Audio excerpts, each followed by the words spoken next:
It's back to school week all over the United States right now. There are many schools that won't start for another week or two and many that have already been in session for a couple of weeks. What I want to encourage you is to get involved at home with first telling. First telling is being present and able to listen to your child when they come home from school.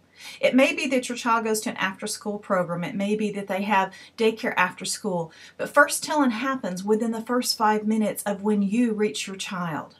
Make it a celebration time. Make it a time to really connect. It may be that you need to engage the same questions every single day. Almost make it a game. At our house, the first thing I asked in the car was, what was the best part of today? What was the worst part of today? What was fun? What didn't make it work for you?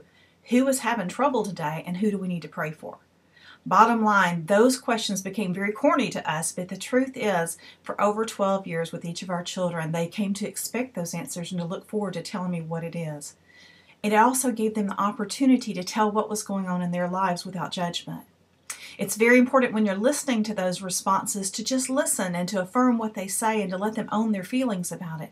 If they really dislike school, if they really dislike what's going on with the teacher, that would not be the time during first telling to lecture them on respect and doing better. It would be the time to really embrace the fact that your child's struggling with the situation they live with every single day for 5.5 to 6 hours. And to start becoming the parent who's aware that maybe it's not just your child, or maybe it's not just the teacher, maybe there's a communication problem. Maybe it's a maturity problem. Maybe it's a not enough sleep at night problem. Could be that your child's doing enough carbohydrates or sugar that it's an attention problem. It could be that your child needs more playtime after school because, schools today really don't even get 45 minutes of activity during the day. Recess is gone, playtimes are gone by early elementary years now, when we used to take children out to play for 20 minutes every 2 hours to let them get their energy out. First telling is an important time for you and your child. It lets them know that you're interested in them, and it lets them know that you respect what happened. Maybe your child is an introvert and he really or she doesn't really enjoy sharing. Maybe that time then is just spent together and it's quietly handled until maybe 10 minutes at the time that they're home when they're ready to open up. Now, I have to tell you, I laced the deck at our house. When they came home, there was a snack or there was a soup. There were a lot of years I was the teacher or the principal where they were. And the truth was we didn't get home till 5 o'clock or 6 o'clock. So first telling didn't happen at 3 o'clock when they came in from their classroom. It happened an hour and a half later because I had duties as a teacher or as a business person.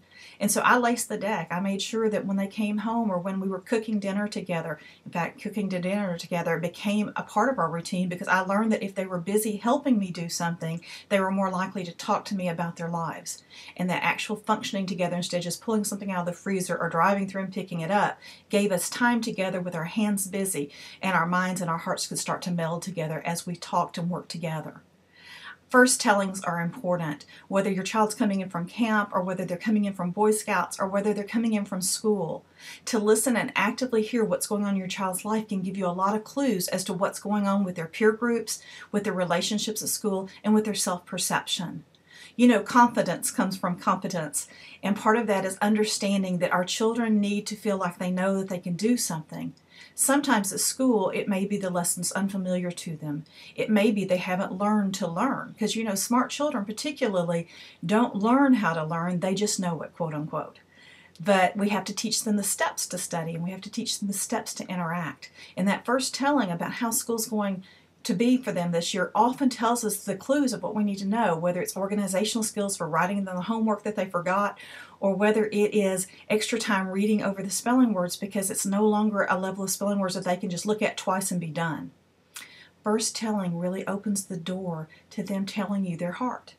We need to protect our children's heads and hearts, and part of that is making sure that they know we're in their corner. I hope this year you'll engage in first telling at your house, whether it's coming home from church or youth group or choir or athletics, whether you're present at the activity or whether work or whatever keeps you from being there. I hope you will engage in something called first telling with your family to support and celebrate that their successes and their struggles, because after all, if you can't count on family, who can you count on?